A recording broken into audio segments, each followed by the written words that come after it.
امروز به شما بینندگان عزیز در استودیو برنامه نوبتی احساس، افکار و رفتار و چون همیشگی من مریم دولت و در خدمت شما هستم و همکار گرامی ما محمود شاه کبیر متخصص طب شرق. یک موضوعی که امروز ما میخوایم برای شما مطرح کنیم موضوع اندک وزنین تر است از نگاه احساسات، از نگاه برطرف کردن آن. این موضوع غم یا خود مصیبت است. وقتی که زندگی به این حالت ها هم نمی شود، زندگی نمی تواند همیشه عید باشد. روزگار چنین ساخته شده است که زمانی میآید که ما در حالت های گرفتار می شویم که عزیزترین یا انسانمون یا یک چیز دیگر رو از دست می دهیم. یعنی زندگی همیشه از بردها و باختها عبارت است. و چی باید کرد که در چنین حالت ما از این مهلکه، از این دوره مشکل، از این حالتی که اگر که پیشگیری نکنیم میتواند پیامدهای ناخوب داشته باشد، سالم بیرون رویم. زیرا اگر که برگردیم به موضوع مصیبت و انسان همیشه به حالتهای میتواند در روزگارش گرفتار شود که یک شخص عزیز خودش رو از دست بدهد. و مرگ با وجود آن که ما همیشه میدانیم که مرگ هست و اون همیشه در هر صورت خواه نخواه باز هم میآید ناگهانی. حتی یک نفر بیماری بستری باشد، دور دراز بالای بستر خو رفته باشد، وقتی که از در میگذرد برای همه باز هم ناگهانی است. هرچند آدمان میدونند که این حالت امروز یا پگاه روی میدهد. حتی در حالتایی که در دلمون یک ذره شادی هم میکنیم، میگیم که جانش خلاص شد، زیرا عذاب زیاد میکشید که بالای بستر بود، درد داشت، رنج داشت، ناراحتی داشت و غیره و هوکذا داشت. ولی در همون حالت هم وقتی که در میگذرد باز هم در یک حالتی شوک میگن، شوک پسیکولوژی در میمونیم. چند لحظه انسان کرخت میشود. و تصور کنید که یک آدمی که در بر شما بود، برابر رسیدن مرگ ما میفهمیم که در زندگی یک گردش بزرگ به وجود آمد و انسان چون پیشتر دیگر بودن نمیتواند. خصوصا وقتی که از اولا آدمان نزدیک، عزیزان از بین میروند، یک پاره روح انسان کنده می شود و در دل انسان یک ضربه سخت جانکاهی را حس می کند. چون یک پاره بدن رو اگر از ما کنده برند جایش درد می کند، عیناً همین حالت در روح به وجود می آید، در عالم باطنی انسان به وجود می آید. و واقعا این حالت رو برای پستر کردن چیزهای زیادی رو دانستن لازم است. دانش‌هایی هستند که مخصوص برای از همین حالت بیرون رفتن روانه شدن و این دانش‌ها رو بعضا شاید حتی پیشکی دانستن لازم است. ولی حالت‌هایی می شود که بعدی به سر آدم اومدن مشکلی، بعد ما از پی جستن راه حلش می شویم. هر کس البته در زندگی روبرو می شود با آن روش‌های زندگی که احساسات آن کس منفی می شود و یک حسیات های دیگر، یک اذیت های دیگری که روح و روان را ناراحت می سازند پیدا می شوند و این البته خیلی شما قید کردید یکی از این حادثه هایی که به انسان می آید و انسان روبرو می شود، این البته مصیبت هست. و ما می دونیم که در فرهنگ ملی تاجیکی ما چخیل رفتار کردن، چخیل عزاداران و مصیبت زده ها رو عیادت کردن و یک رفتارهایی چی از طرف مردم چی از طرف خیشتبار است چخیل مناسبت کنند و چی از طرف جمعیت آنها تحریزی شدند و همه این روانه شده است که انسان در این مصیبتی که گرفتار شده است زیان و ضرری سختی نبیند، یعنی چی خیلی میگه میانش نشکند و باز این کارها، این عنعنه، این روش هایی گوییم که عرف عادت هایی که در فرهنگ ملی هستند که آید به برطرف کردن مشکلات های عزاداری است، اینها کار انسان سبک میکنند و انسان باز به زندگی خود بر میگردد، هرچند که از دست دادن چیزی کسی یا چیزهای مقدس و ارزش هایی که انسانی دارد، این گویا که کندن یک پاره گوشت انسان، یک پاره جگری او یا که یک چیزی از قلب او گرفتنی که جدا کردن است. برای همین ما میخواستیم که همین مصیبت به مردم شرح بدهیم، این یک واقعه، یک حادثه ای که به انسان رخ میدهد که سبب آن، نتیجه آن از دست دادنی یگان چیزی مقدس، یگان چیزی ارزشمند، یگان کسی که دوست می‌دارد یا که چیزی که برای اون نهایت مهم است که از دست می‌رود، انسان به مصیبت گرفتار می‌شود. و مصیبت این عکس العملی روانی است که با احساسات اذیت، غم، دیگر اذیت‌های به مانند روح افتادگی و هکذا رویش می‌خورد. برای همین یگان کس متاسفانه از مصیبت اینکه امین نیست یا اینکه سقوطه نشده است. بله. هر کس روز و ساعتی می‌بیاید با این روبرو میشود، ولی مهم است که انسان چه رفتار میکند، چه عکس العمل میکند و بعد این تجربه میگیرد، بعد این باز بقوتر میشود یا اینکه مسئولیت دیگری رو به دوش میگیرد یا اینکه با این تقدیری که به او آمده است راضی میشود. اون من عکس العمل، یعنی که ریاکسیون خود انسان به این واقعه خیلی مهم است، چون که ما از تجربه های کاری خود و من مردم تماشابین گرامی هم میداند که بسیار وقت مصیبت ها انسان ها رو میشکنند، در واقع و سبب مشکلات آنها میشود. واقعا در عرفیت یک گپ میگن که آدم رو یا غم میشکند یا درد میشکند. غم اگر بگوییم که مصیبت که پیامدش غم است، آدم غم میخورد، اندوهگین میشود و به خود آمدن نمیتواند. واقعا اگر که آدم سر وقت دستگیری کرده نشود یا خودش رو به دست نگیرد، آدم رو میتواند از پا افکند و تمام زندگی رو در هم بر هم کند. زیرا پیامدی مثلا خصوصا اگر حالت وفات یگان انسان عزیز رو بگیریم، احساسات کدام است آنجا؟ حس یکم این حس گناهکاری است. انسان زنده مونده فکر میکند که کدام کاری رو نکرد. اگر در صحبت آدمای غمدار شنید دو میگویند که کاش که این خیلی میکردم، اگر آن همین کارو نمیکردیم همین حل نمیشد، یا اگر این کارو میکردیم شاید دیگر حل میشد. یعنی حس گناهکاری پیدا میشود و انسان گمان میکند که او میتوانست کدام کاری رو اجرا کند ولی نتوانست. از اینجا پیدا میشود حس ناتوانی، حس دست کوتاهی، حس ناعلاجی. همه اینها احساسات مثبت نیستند و باید گفت که همین حس گناهکاری ریشش از اون است که انسان گمان میکند که او توان داشت و اون رو استفاده نکرد. در اصل اگر که همین کار روی داده باشد، تا این دم همه قدم ها گذاشته شده بودند و باید ناگزیر بودن مرگ رو ما بپذیریم. زیرا اگر به خاطر بیاریم که قضا و قدر هست، به خاطر بیاریم که هر تولد شده میرنده است، فقط وقت ساعتش رو ما نمیدانیم، زیرا این در اختیار ما نیست. اینجا قدرت های هستند که این مسئله رو حل میکنند و به ما خبر نمیدهند و این رسالت آنهاست و ما دعوا کردن حق نداریم. از این رو قبول کردن، اگر که ما اندیشه چنین صورت بگیرد، قبول کردن مرگ عزیزان، از دست دادن شخص نزدیک نسبتا آسان‌تر می شود. حالت دیگری که آدم رو به غم سخت گرفتار میکند، اگر اون عزیز رفته ما مشکلات داشت و حل کردن نتوانسته بودیم، ولی بعد سرش میگیم که من نتوانستم، ولی این نتوانستن رو پذیرفتن لازم است. انسان در روی زمین خلیفه خدا هست ولی خدا نیست. خلیفه خدا بودن یعنی ما اون کارها رو کرده میتوانیم که برای ما فرموده شده است، ولی خودمون عملهای رو اجرا کردم که در اختیار ما نیست نمیتوانیم.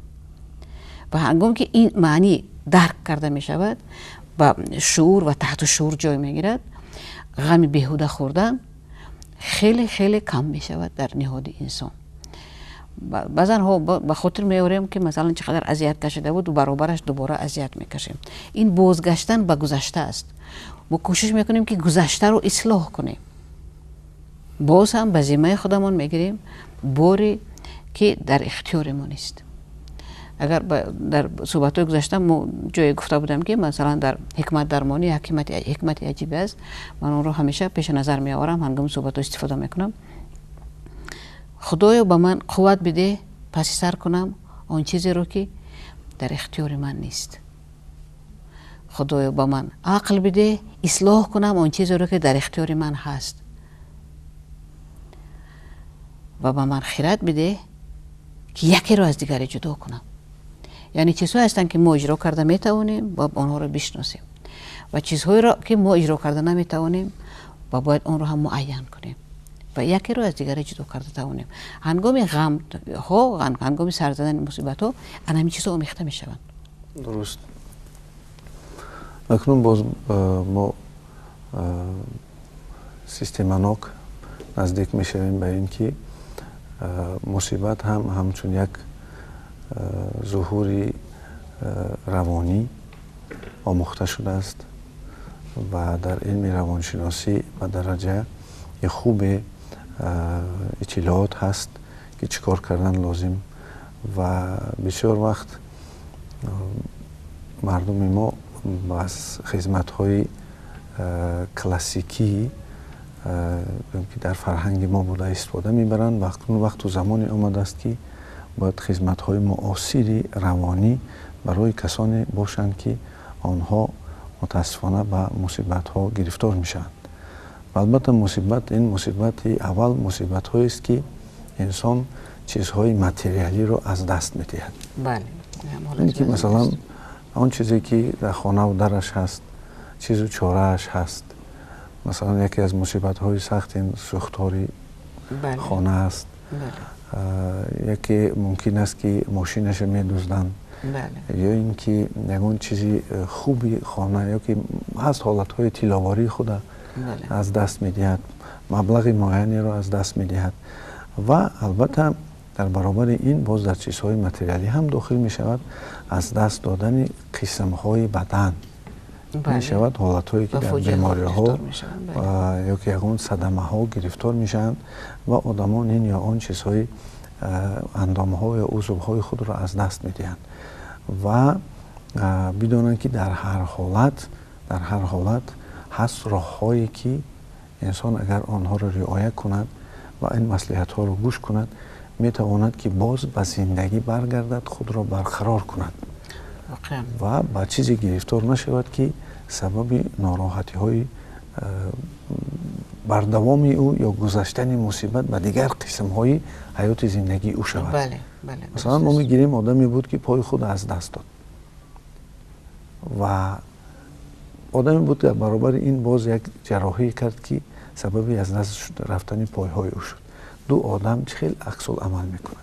یکی هر زمان شته گریه میکنه، یکی هر زمان شته گوییم که از تقدیر بعدی خود مینالد و سبب باز به بالای خود ضم کردن مشکلات های دیگر مشکلات به نه تنها به خودش حتی به عائله‌اش آوردن، ممکن به نزدیکان خودش آوردن، ولی دیگری گوش کرده، آموزش کرده خودش رو مطابق میکند و شغل یعنی که بند میشود، مصلحت ها و نصیحت ها رو گوش میکند و در آینده شاید کارهایی میکند که سببی پیشرویش از آن جمله پایه‌های الکترونیکی که حالا در تکنولوژی حاضره وارد شدن و آنها رو مردم استفاده میبرند. پای در هم به این چیز میرود، نقشه میزند و به مقصد میرسد. من میخواستم یک نقلی رو بگویم که در فکرم در کتاب استاره‌های سمرقند هست درباره امیر تیمور. در اونجا وقتی که امیر تیمور گویم که یوریش نوبتی خود میرفت و برای اون لازم بود چرم و وقتی که چرمگران همان بخارا و سمرقند چرم خود را ارزان فروختند و فهمیدن که زمان آمد که چرم خیلی قیمت شده است، یک سوداگر از غم مرد و سوداگر دیگری رفته جمع کرد چرم‌های میده و ارزانتر فروخت و در مدت 2 سال باز به همان تجارتی پیشینه خود آمده رسید. یعنی که دو تا عکس العملی را دیدیم که یکی غم خورد و مرد و دیگری صبر کرد و طاقت و راه‌های حل آن را یافت و کافت. برای همین در هر حالتی که اگر ما مصیبت‌هایی دیدیم که از دست دادن چیزهای متریالی یا مادی و چیز و چاره و گوییم که قسمی از بدن و در این حالت خیلی عکس العمل کردن، البته این یک روند خوب و یک فهمیشات خوبی هست که میتوانند از آن استفاده برند و خودشان را به دست گیرند. واقعا انتخاب همیشه از ماست. حالات گوناگون میشوند ولی هر انسان خودش انتخاب میکند که از این حالت چند راه هست کدام راه رو انتخاب کند. اون چیزی که گفته در حالت مثلا فلاکتی که میشود یک نفر دست یا پایش را از دست میکرد، حتی آدمانی که بعضی سکته های دل یا معینه با حیات عادی برمیگردند، آنها هم اگر که انتخابشون در حالت بیماری درماندن باشد، آنها آدمان اینچه دلتنگ آدمان ناآرام میشوند و آنهایی که قرار قبول میکنند که من بعد خود را سالم حس میکنم و هر قدری که همین اندیشه خود را سالم حس کردن در ضمیرش قوی شدن گیرد، همون قدر سالمتر میشود. اون آدمان گروه اول برای تمام اهل خانوادانشون همیشه مشکل ایجاد میکنن و همیشه دعوا دارن. من بیمار هستم، شما باید آن کار کنید که من میخوام و در آن شکل کنید که من میخوام. به یک طفل خردسال تبدیل میشوند. اصلا سالهای پیش در این مورد اندیشه های روانشناسان معمول نبود که مردم روان فکر کنند، ولی حالا مثلا پسیکولوژی معیوبان، پسیکولوژ آنهایی که معیوبان مادرزاد هستند، معیوبانی که در ایام کودکی معیوب شدند و آدمانی که در سن سال پای در پای مثلا یک کس در سن سال جوانی، یک کس در سن سال میان سالی مثلا با بیماری ها گرفتار شده است. وقتی که ما معیوب میگیم در نظر داشته نمیشه آنهایی که معیوب ظاهری هستند، آنهایی که سکته ها را اثر میگذارند، آنها معمولا به گروه های معیوبی داخل میشوند. ولی در بین این گروه های معیوبان از بس که کارهای روانشناسی پیش برده نمیشه و اونها هر کس به حال خودشان بودن، ما تحقیقات هم گذرانده نشده بودن و حالا معلوم می شود که در بین اینها گروه آدم‌ها با گروه های معین جدا می شوند از نگاه همون تقسیمات پسیکولوژی که ما داریم، فلگماتیکو، ملانخولیکو، سانگوینیکو و غیره و کذا. هر کدام اینها و از روی مناسبتشان با زندگی کدامش تیزتر شفا می‌یابد، کدامش در زندگی تیزتر مطابق می شود. اونها هستند که بعد سکته دل بعد یک دو سالش کاملا شفا می‌یابد و حالت پیشترشون رو به کم و کاست اجرا میکنند و برعکس آدمانی هستند که شاید از این گاه دردمندی از شخصیت دیگر دردشون کمتر باشد ولی از بس که همون حالت خود رو از حالت بیماری پیشتر بیرون کردن نمیخوان، در اون حالت عجیبی بود. این آدم اونجا زیر توجه و محبت همه قرار داشت و همین حالت همین یک زویسم است، یک پیوستگی وابستگی به همین حالت پیدا می شود و اون همین حالت رو نگاه می دارن و به خود امکان میدین، به خود حق میدین که مثلا آدمی است که پیش دشنام نمیداد، آدم آرام بود، آدم با آداب بود، بعد بیمار شدن یک بار به قول روسو سروایتس کنده می شود. همون احساسات منفی که در داخلش نگاه می داشت اونها رو سر میدهد و دیگر خودش داشته نمیتواند. در صحبت او دیگر اعضای اویلش خسته میشن، از او میگریزند. البته در این حالت باید مراجعت کنند. بله. مراجعت کنند به متخصص، بله. نیروی قدرتمند روانشفا، بله. شناسان بله. روانشفایان بله. جمهوری. در واقع چون این از ما چند از نیروی قدرتمند میگیم، این بخش روانشناسی تا اندازه آموخته شده است. چند سال پیش به من یک کتاب دادن برای ترجمه کردن، یک کتاب نه چندان کلام بود و من اونجا چیزای بسیاری برای خودم گرفتم. همین تقسیماتی آدمانی که کسل وزن رو میگذرونن اونجا گفته شده است. مثلا ما بعضا میشود یک آدم میبینیم که کاملا معیوب است، دست پا کیمچوی دیگر ندارد و در حیات عادی اشتراک کردنش مشکل است، ولی چهره کشود دارد، آرام است، خوشبخت است، سعادتمند است، خودش رو بیچاره حس نمیکند. این معمولا آنها هستند که بیماران دوره کودکی هستند یا مادرزاد هستند. آنها خودشون رو همه خیلی قبول کردند یا در دوره کودکی باشد به آنها آدمانی پیدا شدن که به آنها کمک کردن که این رو همه خیلی قبول کنند و خودشون رو ناقص حس نکنند. یعنی از تربیت وابسته بوده است. یعنی کسانی که مثلا در حالت معیوبی چه مادرزادی و پسانتر در دوام حیات معیوب میشوند، البته اینها میتوانند که کسانی که این امکانات ها رو دارند بنویسند کتاب ها و دستورهایی که به کسانی که نوع با این چیزها گرفتار میشن و وابسته از تربیه و نوعی عصب هست که شما خیلی که قید کردید. و البته در این مسئله ما میبینیم که در ساختار اجتماعی یعنی دولت ما همین چیز هست که توجه حکومت جمهوری تاجیکستان در مسئله نگاه و بین معیوبان و سرپرستی آنها چیزی هست که در دیگر دولت ها کم است. این نشانداد غمخواری که دولت و حکومت تاجیکستان نسبت به آنها نشان میدهد و یک چیز دیگری میشد که اگر در این در برابر این که از چیزهای متریالی و مادی تامین میشوند و در برابر این از متخصصانی سطح بلندی کوالیفیکاسیون بلندی روانشناسی تامین کردن چنین جاها که میشد و ما با همین جهاز گفتن میتوانیم به شعور جمعیت که ما میتوانیم در مدتی کوتاه چنین آدمان رو متخصصان رو آید به مناسبت به معیوبان، مناسبت به کسانی که به مصیبت گرفتار شدند یا اینکه دور و دراز است یا تیز آنها رو تیار کنیم. حتی باید در وزارت حالتهای فوق‌العاده باید همین چیز ما متخصصان رو میتوانیم تیار کنیم در مدت کوتاه. یعنی که شرط نیست که آنها به خارجه روند و مبلغی صرف کنند و در آنجا آموزش کنند یا نه، یا یاد میگیرند یا شرایط آن دولتی که در خارجه خوانده میشد و به فرهنگ و به عنعنه‌های ملی ما راست می آید یا نه. این یک باز سوال کلان دیگری است. ولی ما میتوانیم که در مدت کوتاه با چنین حالت‌هایی که معیوبان یا که عموما کسانی که به مصیبت چی دور و دراز و چی کوتاه گرفتارند کمک رسانیم و متخصص تیار کنیم. و در اینجا ما با فراموش نسازیم که مصیبت میتواند احساسی باشد و در حالت رخ زند که انسان یک چیزی دوست داشته یا یک کسی دوست داشتهش از دست میدهد. بله، یکی از چنین مصیبت ها مثلا که در دوره جوانی روی میدهد این عشق ناکام است. عشق ناکام از اون جهت ها خیلی مشکلات ایجاد میکنند که آدمان در این دوره جوانی در دوره که تجربه ندارند به این مشکل گرفتار میشوند و عشق ناکام ضرر اون تاثیر منفی اون بر روزگار انسان ها میتواند تا آخر عمرشان باقی ماند. در روانشناسی مردم ما تا این وقت در مسئله عشق ناکام صحبت نبود. وقتی من بار اول از استادان ایرانی روانشناسا شنیدم و توجه آنها رو بلند دیدم، روز دیگه خیلی حیران موندم که این مسئله همچون مسئله جدی پیشنهاد شده است. وقتی که من اون رو عمیق‌تر آموختم فهمیدم که این مسئله واقعا باید آموخته شود. زیرا ما امروز در روزگار امروز هم میبینیم که وقتی که جوانان به مراد نمیرسن آنها رو از محبوبشان جدا میکنن، حادثه خودکشی در بین جوانان و دختران سر میزند.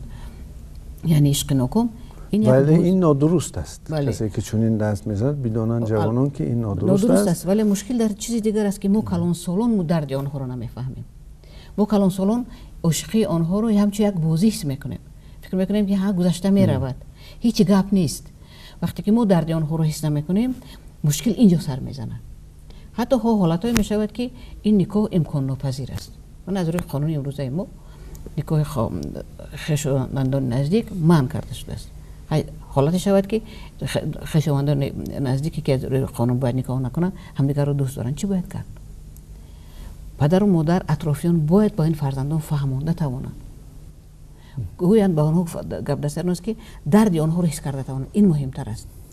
یک چیز بسیار مهم است. من میخواستم در اکثر حالتها مناسبت ما با در حالتی که با آدمان با مصیبت یا با حالت مشکل گرفتار میشوند مناسبت ما نادرست است.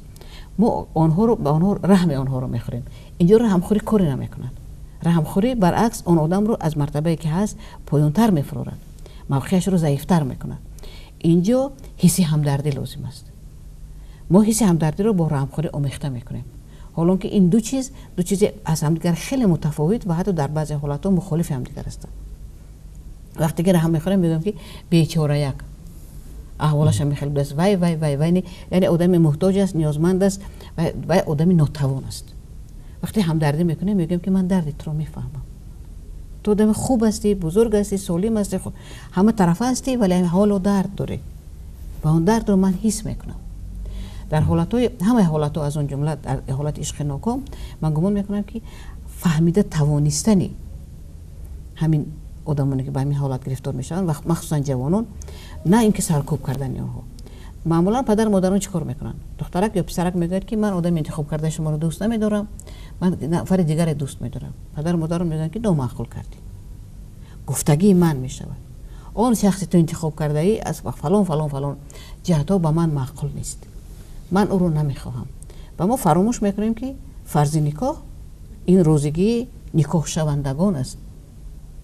و اگر میخوایم که فرزندان ما خوشبخت شوند و اگر همون حالت همون نکاح از نگاه ما موافقت نکند، ما باید سببهایش رو درست فهمونده توانیم. یعنی که در اینجا بدانیم که وقتی که احساسات بالا میگیرد، یگانه چیزی که احساسات را به یک اعتدال میارد این عقل است، فهمش است. یعنی در این حالت احساسات بالا میگیرد، البته احساسات دیگر میتواند که آتش را زیاد کنند. و برای همین در این حالتی که اگر ما میبینیم که کسانی هستند که مثلا کودکانی هستند، نورسانی هستند که پدر و مادر را از دست میتیند، مثلا اونقدر همین مصیبت سخت هست که برای کسانی که هنوز نابالغ هستند که حتی بینید یتیم، یعنی که پیغمبر ما درود بر او که یتیم بود و خداوند گفت که ما تو رو ناتوان یافتیم و بزرگ کردیم و توجه خودی پیغمبر گرامی هم به یتیمان بسیار بسیار سخت است و خودی سرور دولت خودمون هم میبینیم که نسبت به یتیمان غمخوار است. یعنی این صفتی رسول خدا را دارد و خوب میشد که همه چون این صفت رو داشته باشند، چون که یکی از واجبات ایمان، لازمات ایمان، این سیله سر آدمی، یعنی که کودک یتیم است. یتیمی البته با او مهر نمیرسد و اون کودکی که نورسی که نزدیک خود پدر مادر خود از دست میتید، برای او همه وقت یک همدردی، یک مهر، یک اظهار، یک مهر نشان دادن یا اون که تنها نیست همه وقت لازم است و دستگیری اون بسیار ثواب بزرگ است، هم در فرهنگ دینی و هم از روی اون به خود بهادیه که انسان در جمعیت خودش بها میتید. و در این حالت بدانند که البته اون رو باید جبران کنند. وقتی که پدر و مادر، پدرش از دست میتید یا مادرش از دست میتید، آن رو باید به خاله یا که تقا یا که عمک عوض کنند و اون غمخواری و اون چیزی که در برابر فرزندان خود میکند به این هم اظهار، یعنی که بدهد، چون که نارسایی مهر سبب بیماری دپریواسیون میشد. دپریواسیون این سنگدلی، بیرحمی است.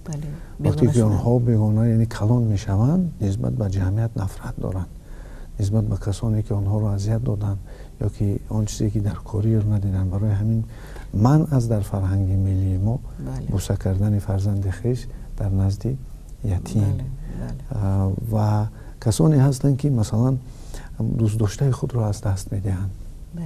این میتواند دخترها باشند که نتوانند رسند خیلی شما گفتید شخیناکم، یا پسرانی که میخواد که در بین از دست دادن مثلا بعد چند وقتی همزیستی یا شوهرش از دست میتید یا که زنش یکم مصیبت دیگر گرفتار میشود، در این حالت چیکار کردن را، یعنی دستور مخصوصی هست که آنها بدانند که اگر آن را اجرا نکنند سبب این با مشکلات با عائله و با کودکان و با نزدیکان میگذرد.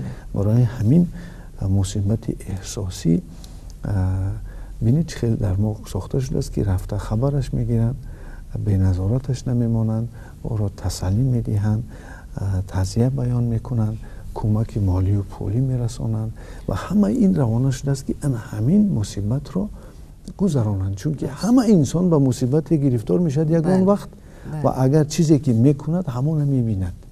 واقعا بسیار مهم است این دستگیری اولادی، خیلی مهم است، ولی از اون هم مهمتر دستگیری داخل عائله است. معمولا وقتی که در عائله مصیبت روی میدهد هم خیلی میشود که آدمو کرخت میشوند و با همدیگر صحبت کردن نمیتوانند، هر کس همون در دنیای باطنی خودش در میموند. حالا که برای از مصیبت ها برآمدن، سبک برآمدن، اهل عائله که نزدیکترین همدیگر هستند اینها باید گشوده شوند و بسیار خوب می شود که سردار آن عائله، کلانتر آن عائله که میتواند به اینها دیگر رو تاثیرگذار باشد، او همین مهم بودنی به هم بودنی اعضای عائله را حس کند، او آنها را به هم بیارد. در ما یک شکل همین تعزیه بیان کنی است، میبینن یک بار دعا میخونن و بعد درباره موضوعهای تماما دیگر صحبت میکنن. حالا که مثلا در حالت بیماری، در حالت مصیبت ها، در مثلا حالت عزا، بهتر میشود که درباره همون آدمی رفته صحبت کنید. حتی بیماری هم مصیبت است برای بیماری هم مصیبت عیادت بیمار هم در همین داخل میشه. بعضن حالاتایی میشه که ما این فرهنگ رو شکل ظاهریش رو اجرا میکنیم ولی داخلش کاسته شده است. برای عیادت بیمار میآیند و سر میکنن قصه جنجال همسایه‌شان رو با تشکیلی خوری رو. بله، یا که سر میشود ضیافت آرستن و او بیمار از اون که به نزد او آمدند و از حال پرسی آمدند هیچ نیروی نمیگیرد، برعکس دلش شکسته میشود. این درست همون لحظه های گوارو در یکی از برنامه های خود کرده بود که پایش میشکند و چه خیلی آمده خشتبار خبر میگیرن و این بسیار بود هست در بعضی قبیله ها و در بعضی قوم ها که من دیدم، چون که دیگر خلق ها هم دیدم که در روز مصیبت آمده و او یاردم میکنن، یاردم پولی میرسانن. یعنی در دست او همه وقت یکون چیزی میتین که در همون وقتی که باید در مصیبت است مشکلات های مالی نداشته باشد. و همین خوب میشد که از این روز سر کرده این یک فرهنگی شود که هست. البته بینید نان گرفته، خوراک گرفته بسه، لیکن باز به شکل باز خوبتر و یک عنعنه ملی شدن که البته باز با عادت نگذارد که باز سببی قانونی باز یکان تنظیم دیگر نشود که چنین نکنند. ولی به هر حال آدمی که در مصیبت و بیماری و بسیار چیزها هست از طرف مالی، احساسی، مهری و بسیار چیزهای دیگر کمک رساندنش درست است. اصلا همون غذا آوردن هم همین است. غذا وقتی که میبرن در همه معرکه‌ای که مثلا در خانه‌ای که متمسی و بیمار دارن یا یکون حالت دیگر است، همسایه ها و دوستان خوراک به مزه پخته میبرن و در اون خوراک مهرشونه وارد میکنن، بعد میبرن ولی خواهش میکنن که یک قاشق گیرید من برای شما حلال آوردم، مهر کرده، هوس کرده پخته آوردم. اینم خوب است. اگر کسی امکان داشته باشد یک مقدار مبلغ هم داده تواند، خود مبلغ به کدام خاطر؟ مبلغ به خاطر اینکه پول یک نیروی خاصه دیگر دارد. مثلا آدمی که پولدار است میگن که میانش بستگی است و اگر همه آدم بیمار حتی اگر که یک چند پولی داشته باشد چندان نادار هم نباشد، وقتی به او باز همچون ابراز محبت، همچون امکان دستگیری با او باز پول اگر داده توانند، گمان میکنم همون نیروی پول در ضمیر او قوه دیگرش رو بیدار میکنند، شخصیتش رو مقوت میکنند و امکان میدهد که هر چقدر انسان به دنیا و به دنیای محبت به جهان بیرون شده باشد همقدر تیزتر شفا مییابد. و این مهربانی ها همین گونه تاثیرگذار هستند واقعا. این در حالت هایی که مثلا این مصیبت است و بیمارداری است و این چیزهای دیگر است، ولی حالت هایی هستند که ما چگونه رفتار کردنمون رو نمیدونیم. یکش مثلا همین حالت عشق ناکام، حالت هایی که اوله ها میپوشند، این هم مصیبت است. مصیبت است. ولی جامعه ما در این حالت چگونه رفتار کردن نمیتواند. پیش عمرتان دراز، پیش از سخنتان من یادآور شدم، میخواستم یادآور شدم که در حالت جداشوی عائله تا 6 ماه ریابیلیتاسیا برقرار کنی روانی اعضای عائله در کار است. از آن جمله زن 6 ماه موافقی آن قانونی که در پسیکولوژی ریابیلیتاسیونی هست. بله واقعا چنین است و هر دو طرف ضربه میبینن. ما شما زن گفته بله، زنان در حالت پریشان شدن عائله از نگاه ظاهری ضربه سخت‌تر میبینن، ولی تنها از نگاه ظاهری. زیرا که وقتی ما میگیم زن میگیم ما مرد رو فراموش میکنیم. حتی مردی که زنش رو خودش طلاق داده است این هنوز معنای اون رو ندارد که او خوشبخت و سعادتمند است. با او دستگیری لازم نیست، دل او نشکسته است. زیرا تصور کنید در یک عائله چند سال زندگی میکنن، کودکان دارن و یک چیز سبب می شود که این آدمان پریشان می شوند و مردان نظر به زنان در این مسئله گوی خود رو می دارند. ما آنها رو قوی رو در اعلان کرده ایم ولی تا چه اندازه در همون حالت داشت می دهند ما نمی دونیم. و برای همین وقتی که احیا و در فرهنگ ملی ما بعضی چیزها گویا دارد ولی در مسئله پریشان شدن عائله از بس که طلاق ها در عائله در فرهنگ ملی نبود، خریب که روان نبود، بسیار کم بود، مردم روحی در این حالت چگونه رفتار کردن رو نمیدونن و احوال رو بدتر میکنن. وقتی عائله پریشان شد سر میشود جنگ و جنجال. و جای این دو طرف که پوره های دلشون شکسته است آرام کردن و آنها کمک دادن، اینها هر دو طرف به همدیگر جنگ اعلان میکنن و دو لشکر صف میکشد. خشتبار از این طرف، خشتبار این طرف، خشتبار این طرف و در بین از همه زیاد این کودکانی که از این ضربه از همه زیادتر میبینن برای که آنها آسیب پذیرتر هستند، بی تجربه تر هستند، حساس تر هستند، آنها حمایه های عقلی ندارند، آنها اون زیر پای میشوند و کشوکش در میشود کودک باکی باشد. این مال از اون کی است؟ این مردم چیز اساسی رو فراموش میکنن که آدمان با مصیبت گرفتار شدند که کودکان با احیای روانی، زن و شوهر از هم جدا شده با احیای روانی، پدر و مادر آنها با احیای روانی محتاج هستند، نیازمند هستند. ولی ما این کارو نمیکنیم. ما اومده در بالای سوختن مکاب میکنیم.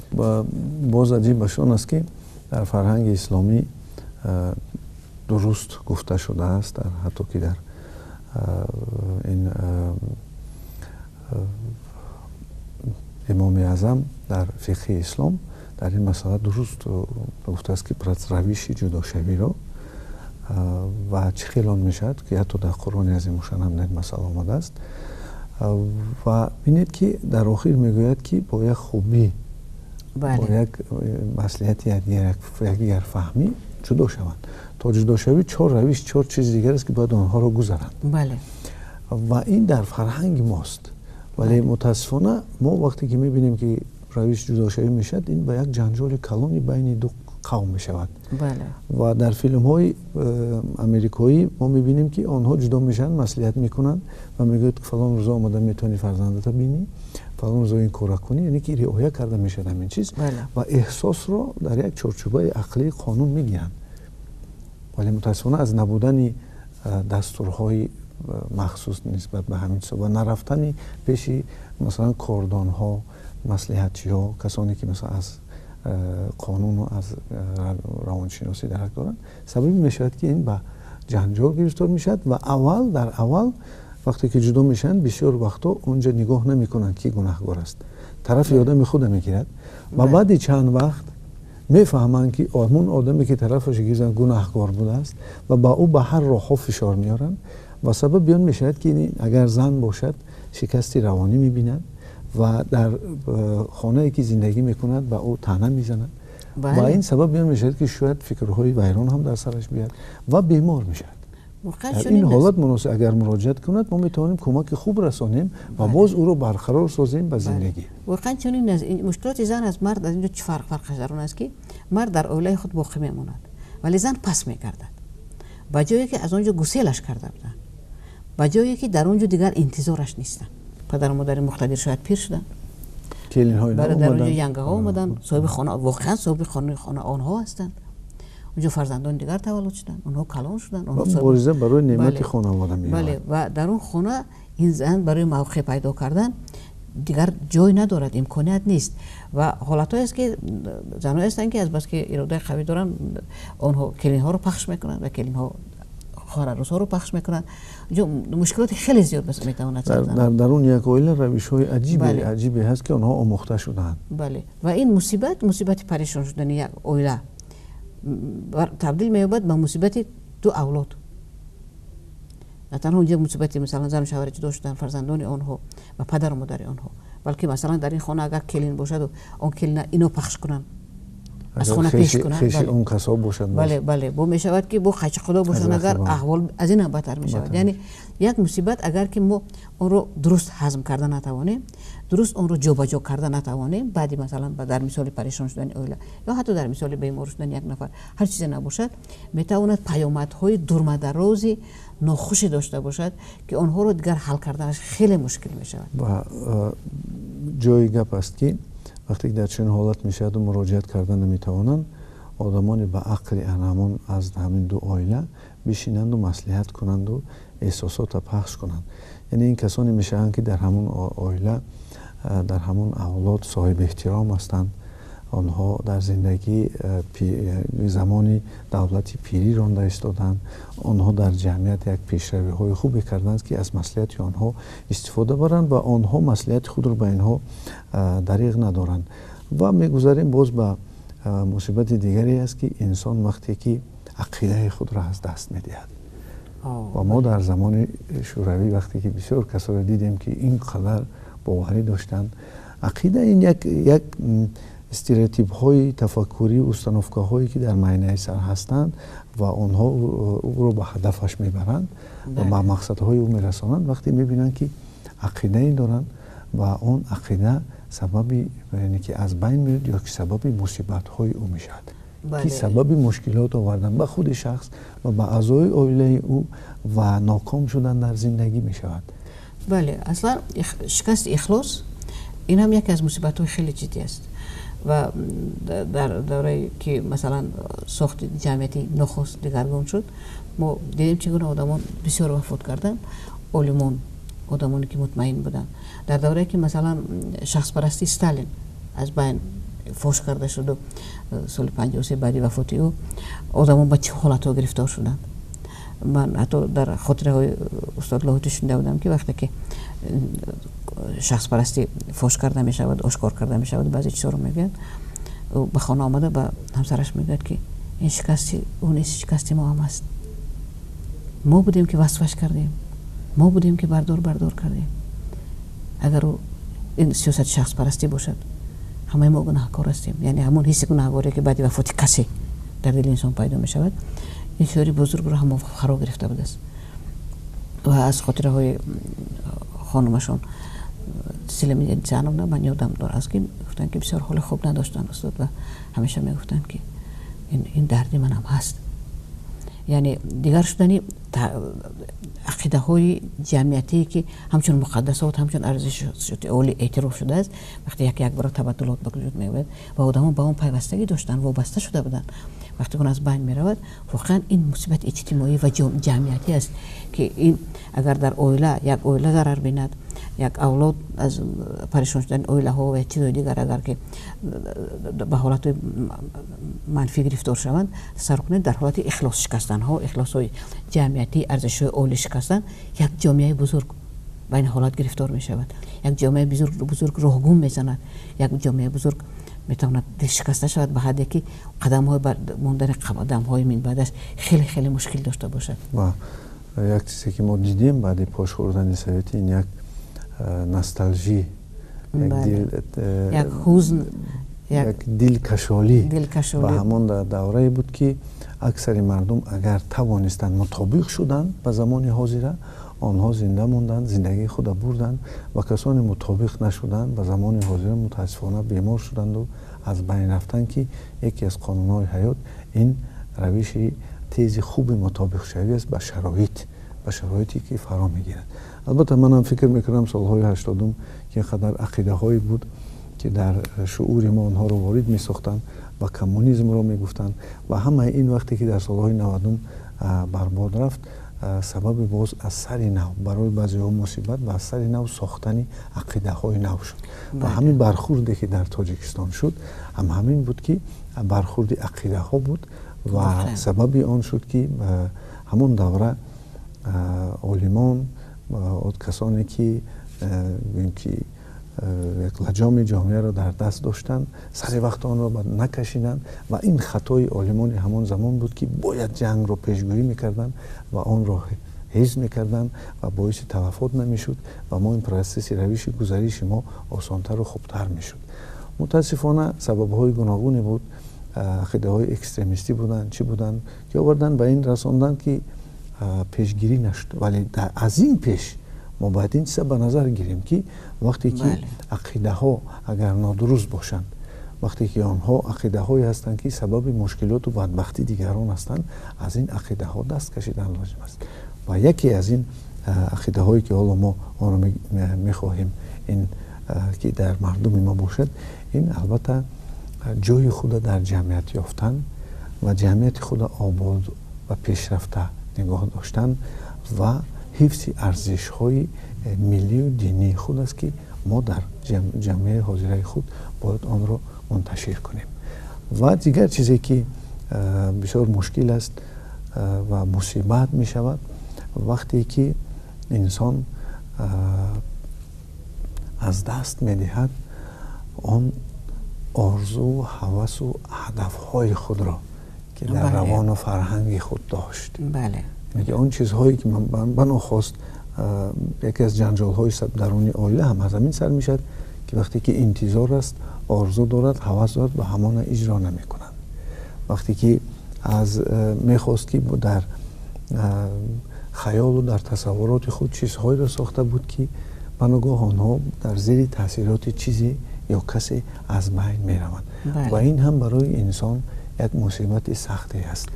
بله، این هم یک ضربه سخت، یک شکست روانی است وقتی که انسان با هوس، با آرزو کیمچوی میخواست کردن و زینه های رو رفته بود جابجا کرده بود در مغز خودش و در روزگار خودش، ولی میرود مثلا خب اگر عالم باشد میخواد حمایت کند رساله شروع که دور دراز بنیانکار کرده است و میرود با یک بهانه حمایت کردن نمیتوند و یک مشکل دیگه سر میزند.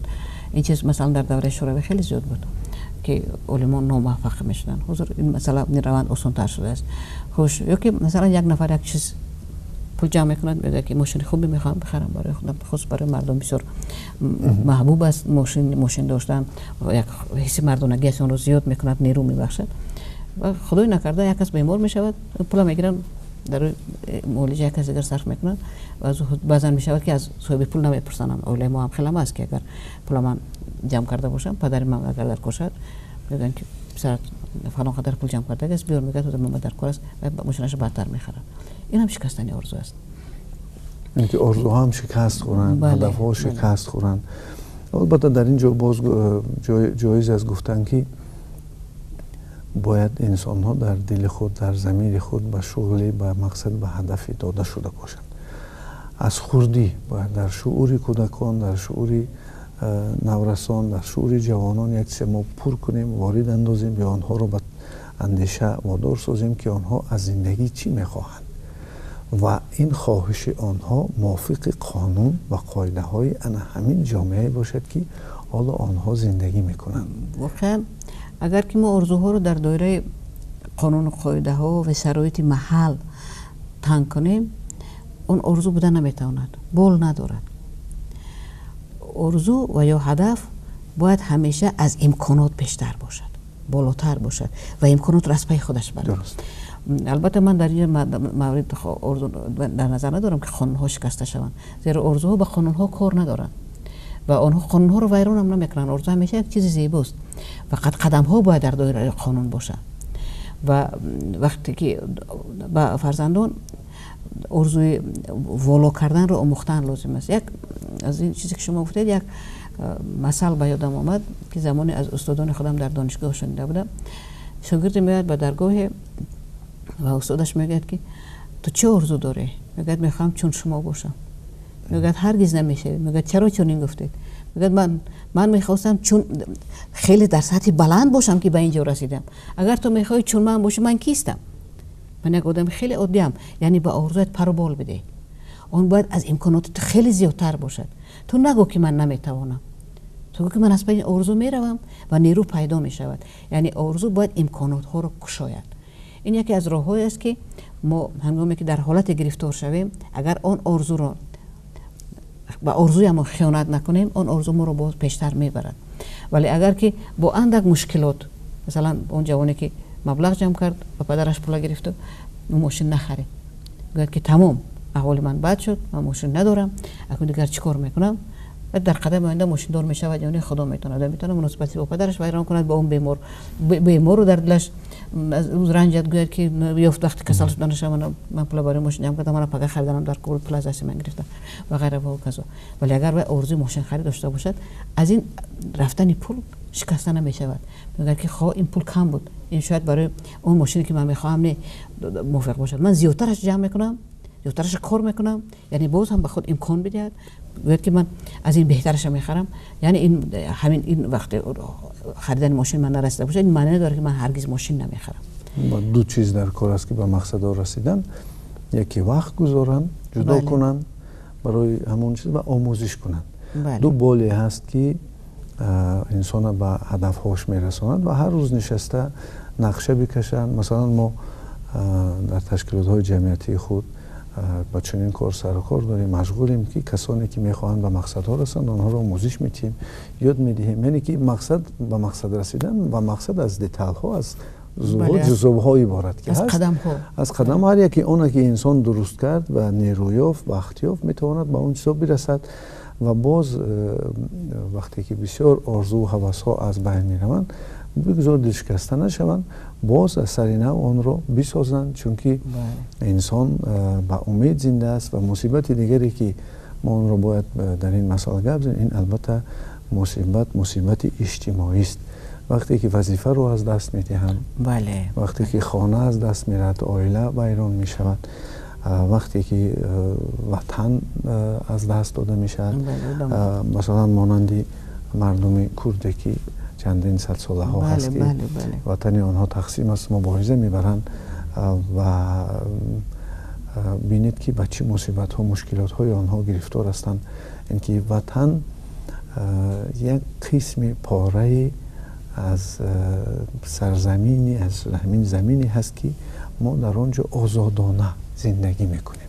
انا کن تصور کنید که ما در وطن دیگر کس باشیم، هر روز میسنجند، میبینند، میآیند، میبینند، یعنی حجت میپرسند، وقت میپرسند، چقدر وقت دادن.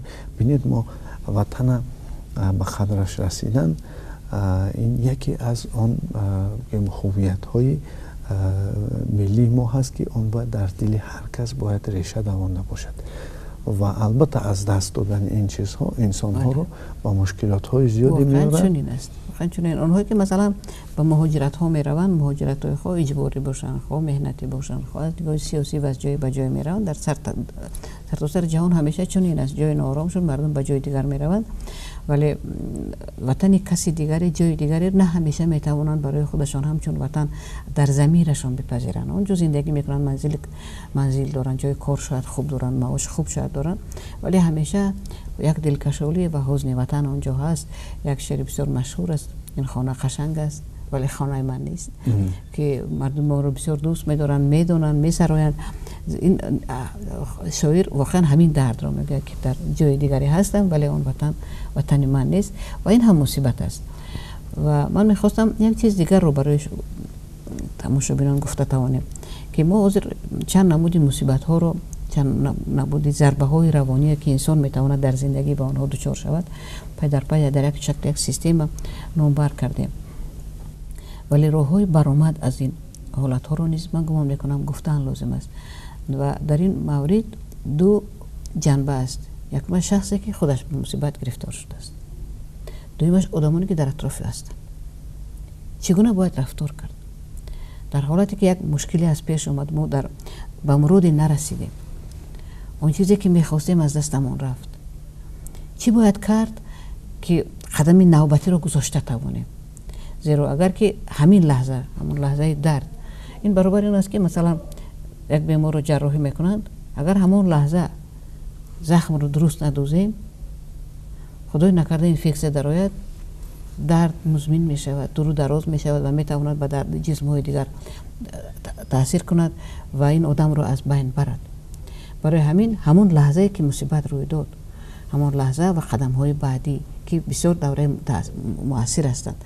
از این رو مثلا در جامعه ما چله ها هستند، در عزاها دوره ها هستند، 3 7 20 40 چند روز یک دوره رو معین کردن که مردم همین دوره می آیند به اون خاندان، در روزهای دیگر هم بیاین که همین در همین دوره ها مخصوص می آیند برای دعای فاتحه می آیند. دعای فاتحه به خاطر چی است؟ او برای یک نفر رفته دعا میکنند که اونجا در عالم دیگر راهش را آسان‌تر دریابد. از طرف دیگر این دعای فاتحه دستگیری شخص غمدار است که تو تنها نیستی، ما هم با او هستیم هم با تو هستیم. میگن در حق او دعا میکنیم، برای او دعا میکنیم. یعنی این تدبیرها هستند. این تدبیرها در حالت عزاداری مشخص شده است. در حالت بیمارداری هم اگرچه این دوره ها نیستند ولی مردم اومده خبر میگیرند، ولی حالت های دیگری که ما گفتیم این گونه دوره های تنظیم شده ندارند و برای همین من گمان میکنم که چیزهایی هستند که آدمان باید بیاموزند، هم مشکل دیدگان و هم دوستانی که میخواهند به آنها کمک کنند که این دستگیری چگونه باید باشد که مؤثر باشد، مفید باشد و باعث مشکلات دیگر نشود یا اقلا بی ثمر نباشد. این یکیش آن که عقل خود گوش کنند، دویم از آن که باز به عقل تر در عائله هست که با اون مصلحت کنند و وقتی که مصیبت کلانتر باشد خش و تبار نشسته باز فکر کنند که چیکار کردن ممکن است و اگر از دست خویش تبار آمده نتوان میتواند به متخصصی ساحه روانشناسی مراجعت کنند و در اینجا دکتران هم میتوان با کسانی هستند که در اینجا ما آنها را نمایندگان دین میگوییم، کسانی که مسئله های معنوی و فرهنگی دینی رو و در اینجا بسیار عین مدعا است که مرهم خوب است چیزهای مثلا از فرهنگ دینی برای زخم مصیبت. و آنچه که آخران ما میخواستیم مصیبت رو بگوییم، این مصیبت از دست دادن نزدیکان خود، یعنی مرگ. بله. وقتی که جسم او را، طبیعتی او را میگیرد، آتش، هوا و آب و خاکی او را میگیرد و انسان دیگر امکاناتی در روی زمین زندگی کردن رو نمیتواند. و اگر انسان بشیند فکر کند، حتی که هنوز از زمان کهن ابوبکر الرازی سردفتری طبی روحانی کلاسیکی ما گفته بود که در مسئله مرگ گفته بود و در آنجا گفته بود که بعد مرگ هیچ نیست، بسیار چیزا نیست و در این مسئله بسیار شدید هم بحث ها شده بودن در زمانش. و آنچه که در پشت پرده تاریکی است، یعنی مرگ است، همه ما را، همه بینندگان کازی هست اینا رو البته به فکر وادار می سازد. و برای همین بعضی چیزهای ما میخواستیم در این مسئله بگوییم که حتی پیغمبر گرامی درود بر او نشسته بود که آمد فرشته آسمانی و گفت ای رسول خدا، هر چی را که دوست می‌داری عاقبت جدا خواهی شد. این یک چیزی هست که اگر پیغمبر خدا، حبیب خدا رو چنین گفت، پس هر یک انسان بداند که مرگ مهلت است، وقت است که ما تا آن وقت میتونیم بسیار کارهای را کنیم. و یک چیزی که آدم را میگم که این واخوری را، این روبروشوی را با این حادثه دنیای متریالی را ترک کردن می شود، این البته کارهای نیک و کارهای خوب کردن است. بله. وقتی که انسان اما وقت کارهای نیک، کارهای خوب می کند، مسئولیت خود را می کند، آن چیزی که بدوش دارد، وقتی خود را بیهوده صرف نمی کند، البته دارد عبادت‌های خود را دارد و در این وقت می تواند خود بهادهی که در سر او است او را بهای خوب بدهد و مشکلاتی به او ایجاد نکند. چون که یکی از مشکلات هایی که در وقتی مرگ میاد به سر انسان، این جنجال درون معینه سر او هست. و البته در این مسئله ما بدانیم و بگوییم و بفهمونیم که علم هم اثبات کرده است که انسان هیچ وقت نیست نمی شود، فقط از یک حالت به حالت دیگر می گذرد. و البته در فرهنگ اسلامی ملی ما چنین آمده است که عزاداری تا 3 روز.